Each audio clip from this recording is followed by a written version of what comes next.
La plupart des gens pensent qu'il n'existe qu'un seul type de procrastination. Mais en réalité, il en existe 3. L'inertie, la distraction et le report. L'inertie t'empêche de commencer, la distraction t'éloigne de tes priorités et le report te pousse à remettre plus tard. Mais si tu procrastines, ce n'est pas parce que tu manques de discipline ou de motivation, c'est juste parce que tu appliques la mauvaise solution au mauvais type de procrastination. Comprendre ça a complètement changé ma façon de travailler en rendant n'importe quelle tâche beaucoup plus facile à commencer et terminer. Donc, d'ici la fin de cette vidéo, tu sauras toi aussi identifier le type de procrastination qui te bloque, mais surtout appliquer la bonne stratégie pour t'en libérer durablement. Le cycle de l'évitement. Pour vraiment comprendre la procrastination, tu dois à tout prix comprendre que tu procrastines à cause de ton cerveau. Parce qu'il va utiliser la procrastination comme échappatoire pour t'éviter de vivre une situation stressante ou inconfortable. Mais surtout, la procrastination n'a rien à voir avec le fait d'être fainéant. Bien au contraire, tu as même plus de chances de procrastiner lorsque tu es ambitieux. Parce que plus tu portes d'importance à une tâche, plus cette tâche te créera de pression et plus tu auras tendance à procrastiner. Et à force, c'est très dangereux parce que tu risques d'être bloqué dans un cycle d'évitement. Et si tu ne résous pas ce cycle, les conséquences sur ta vie peuvent être désastreuses, allant à un niveau de stress plus élevé, à de l'anxiété permanente, jusqu'à mener à une dépression. Laisse-moi déjà t'expliquer comment ce cycle d'évitement est créé. Lorsque tu es confronté à une situation anxiogène, en anticipation à cette situation, ton cerveau va produire du cortisol, ce qui va faire augmenter ton niveau de stress. Puis plutôt que de faire face à cette situation, ton cerveau préférera l'éviter. Si la situation est évitée, un sentiment de soulagement immédiat et temporaire surviendra, ce qui reviendra renforcer l'idée que l'évitement est la bonne solution. Et après, la peur sera davantage exacerbée.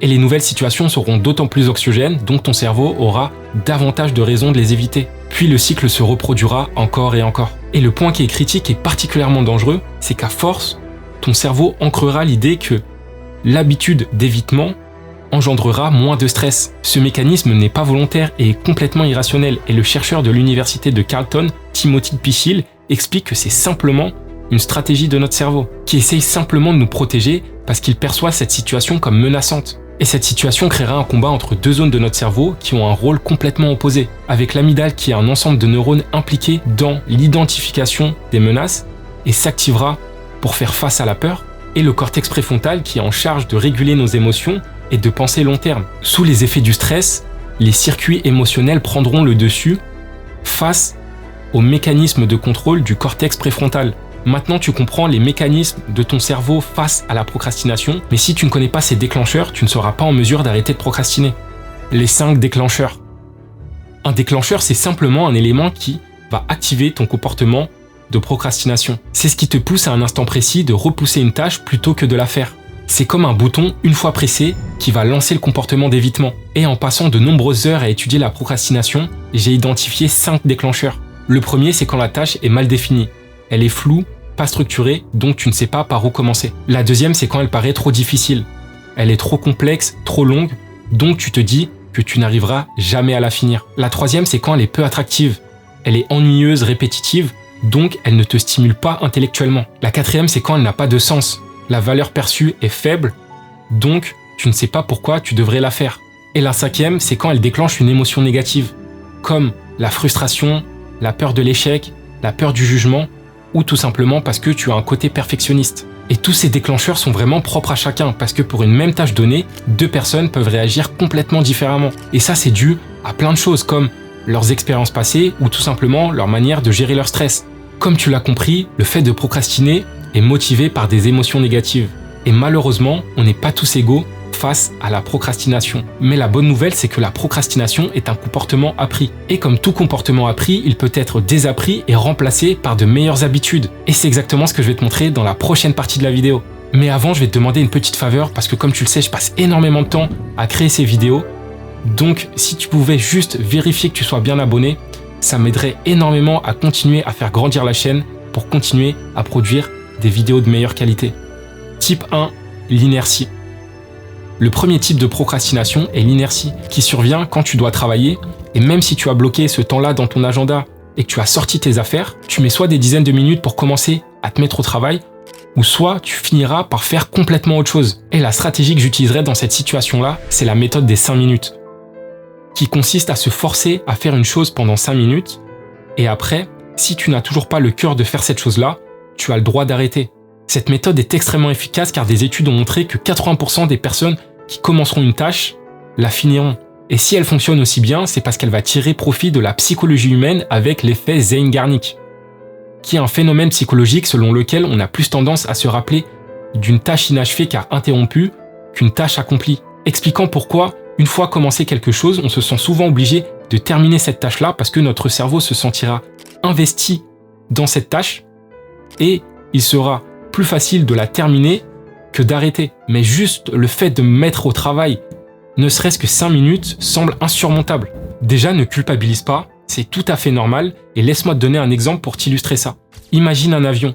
Le moment où il consomme le plus de carburant, ce n'est pas lorsqu'il est en vitesse de croisière à 1000 km/h, c'est pendant le décollage, lorsqu'il passe de 0 à 500 km/h pour vaincre l'inertie et prendre de l'altitude. Et ton cerveau fonctionne pareil. Le carburant de l'avion, c'est ton énergie cognitive. Démarrer va être très énergivore, mais dès que tu seras plongé dans la tâche, l'effort diminuera. Alors pour pouvoir démarrer le plus facilement possible, utilise la règle des 5 secondes. Je te rassure, ce n'est pas la règle qui dit que tu as 5 secondes pour ramasser de la nourriture et la manger, mais celle popularisée par Mel Robbins dans son livre The 5 Second Rule, où tu devras compter 5 secondes avant de réaliser une action. Cette règle est particulièrement efficace du fait de sa simplicité, mais surtout est applicable à toutes les situations de ta vie. Que ce soit de travailler, de sortir de ton lit, d'arrêter de scroller, d'aller au sport ou de parler à la fille qui te plaît. Elle te permet de tromper ton cerveau avant qu'il ne commence à trouver des excuses. En utilisant cette règle par défaut, tu changeras ton comportement, tes réflexes et tes actions. Pour combiner ces deux méthodes, tu as juste à compter 5, 4, 3, 2, 1 avant de commencer à faire une tâche, puis tu la feras pendant 5 minutes. Si tu le souhaites, tu peux mettre un chronomètre et à l'issue de ces 5 minutes, tu décideras ou non de continuer. Et je te garantis que dans la plupart des cas, tu finiras bel et bien cette tâche. Mais couplé à la stratégie de la prochaine partie de la vidéo, là, tu finiras systématiquement tes tâches. Type 2, distraction. En résolvant le premier type de procrastination, tu auras certes fait le plus dur en réussissant à te mettre au travail, mais à la moindre occasion, la distraction se présentera comme l'échappatoire parfaite. Parce que tu auras une option plus attirante pour ton cerveau que la tâche que tu es en train de faire. Et c'est uniquement dû à une molécule qui te contrôle et influencera fortement ta procrastination. Cette molécule, c'est la dopamine. Dans l'inconscient collectif, la dopamine est la molécule du plaisir. Mais en réalité, elle est beaucoup plus complexe que ça. Pour simplifier, on peut la définir comme la molécule du désir, le fait de vouloir ou d'avoir la motivation nécessaire pour obtenir une chose. Elle va agir comme un signal de récompense en vue de l'augmentation potentielle de nos ressources, comme plus d'argent, de relations ou de nourriture. Et ton cerveau, par anticipation, libérera de la dopamine. Mais surtout, elle fonctionne par contraste. Et dès que tu comprends ça, la gestion de ta dopamine devient évidente. En fait, le cerveau est constamment en train de jauger et il veut toujours être en équilibre. Et ce qu'il déteste plus que tout, c'est les extrêmes. Donc quand il ressent beaucoup de plaisir, il te fera volontairement souffrir. Et quand tu ressens de la douleur, il te fera sentir du plaisir. C'est pour ça que si tu utilises ton téléphone à scroller pendant les premières heures après ton réveil, tu auras cette impression pendant tout le reste de la journée que ton énergie a été absorbée et que ton âme a été volée. Mais par contre, si tu prends une douche froide qui n'est pas agréable et qui te met dans une situation inconfortable, à la fin, tu sentiras ce sentiment de soulagement et de plaisir. Je suis atteint de troubles de l'attention avec hyperactivité, qui est un trouble du neurodéveloppement, et les personnes qui sont atteintes de TDAH comme moi ont un système dopaminergique différent, avec une transmission et une régulation de la dopamine nettement moins efficace. Donc une récompense lointaine sera encore moins motivante pour nous. Lorsque j'étais au collège, je jouais énormément aux jeux vidéo, que ça soit Assassin's Creed, Call of Duty, même Dofus sur PC, et je passais mes journées à jouer aux jeux vidéo. Parfois, j'étais tellement absorbé que j'oubliais même d'aller manger. Mais le moment où je devais me mettre à travailler et faire mes devoirs, je n'avais aucune motivation et je finissais par procrastiner. Parce qu'un jeu vidéo me donnait des récompenses immédiates avec chaque victoire, chaque niveau, chaque objectif qui stimulait énormément mon cerveau. À l'inverse, faire mes devoirs me demandait beaucoup plus d'efforts pour une récompense lointaine qui surviendrait uniquement si j'arrivais à avoir une bonne note. Mais mon lien à la procrastination a changé lorsque j'ai découvert ce principe, qui est de rendre la bonne action super simple et la mauvaise action la plus compliquée possible. Il y a quelques années, j'ai pris la décision de retirer ma console et la télévision de ma chambre et de les ranger dans un carton. Donc si j'ai l'envie de rejouer à un jeu vidéo, ça implique que je dois retrouver le carton, l'ouvrir, sortir ma télévision, la réinstaller et rebrancher la console. Ce qui rend la chose extrêmement compliquée. Tandis que si je n'avais pas fait tout ça, pour jouer, j'aurais juste eu à allumer ma télé et me connecter. Ton cerveau a toujours tendance à prendre le chemin le plus facile. Donc si tu peux faire en sorte que le mauvais chemin soit tellement compliqué qu'il ne le considère même pas, crois-moi que tu as gagné d'avance. Si tu veux lire, tu as juste à mettre ton livre en évidence sur ton lit. Si tu vas aller au sport, tu peux préparer tes affaires à l'avance. Et si tu veux te mettre au travail facilement, garde ton bureau bien rangé. Je t'ai donné plusieurs exemples pour éviter de procrastiner à cause de ton environnement physique, mais il y a un environnement encore plus important. C'est ton environnement numérique. Car comment ne veux-tu pas être distrait si tu as 10 onglets ouverts et que tu reçois des notifications sur Teams toutes les 5 minutes? Et pour résoudre ça, tu as juste une fois de plus à supprimer toutes les distractions qui font que c'est facile de procrastiner. Mais la prochaine stratégie est encore plus importante parce que sans elle, tu remettras toujours à plus tard ce que tu devais faire jusqu'au moment où tu n'auras plus le temps de la faire correctement. Type 3, report.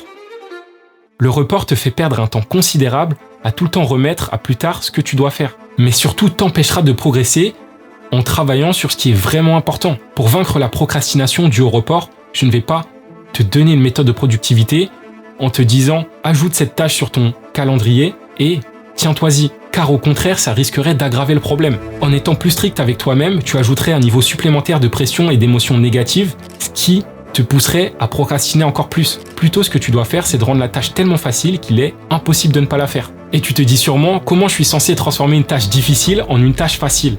Pour ça, tu devras simplement la décomposer en plus petits éléments. Et au lieu de te dire « Waouh, je dois rédiger un rapport de 10 pages que mon boss m'a demandé », commence d'abord par te demander quelles sont les différentes étapes pour y arriver. Par exemple, pour ce rapport, tu devras ouvrir Google Doc, faire des recherches, créer l'introduction, ajouter les données que tu as trouvées pendant tes recherches, puis construire le corps de ton rapport, etc., etc. Et cette capacité à décomposer des projets complexes en tâches simples, c'est ce qu'on apprend dans les plus grands cabinets de conseil en stratégie comme BCG, McKinsey et Bain.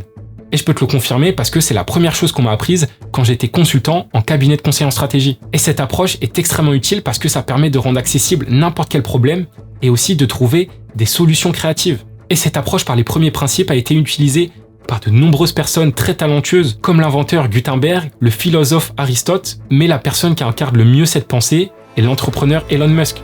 En 2002, Elon Musk a entamé sa quête pour envoyer une fusée sur Mars. Mais il s'est rapidement heurté à un obstacle majeur. Après avoir visité plusieurs constructeurs aérospatiaux, il réalise que le coût de construction d'une fusée est astronomique, jusqu'à 65 millions de dollars. Face à ce coût exorbitant, il commence à reconsidérer le problème en examinant les principes de base. De quoi est faite une fusée? D'alliage d'aluminium, ainsi que de titane, de cuivre et de fibres de carbone. Ensuite, il s'est demandé quel est le coût de ces matériaux sur le marché des matières premières. Il s'est avéré que le coût des matériaux représentait 2% du prix total. Donc au lieu d'acheter une fusée toute faite pour des dizaines de millions de dollars, Elon Musk a décidé d'acheter les matières premières et de la construire lui-même. Et de là, son entreprise est née, SpaceX. Grâce à ça, en seulement quelques années, SpaceX a divisé par 10 le coût de lancement d'une fusée tout en restant rentable. Donc tu vois, ce raisonnement par les principes premiers consiste à réduire un projet complexe jusqu'à ses éléments fondamentaux pour le rendre d'une simplicité extrême. Maintenant, tu connais les 3 types de procrastination et les stratégies pour arrêter de procrastiner. Mais si tu vas avoir le temps de tout faire, va regarder cette vidéo et surtout n'oublie pas, la productivité est la clé vers la liberté. Je te dis à très vite pour une prochaine vidéo.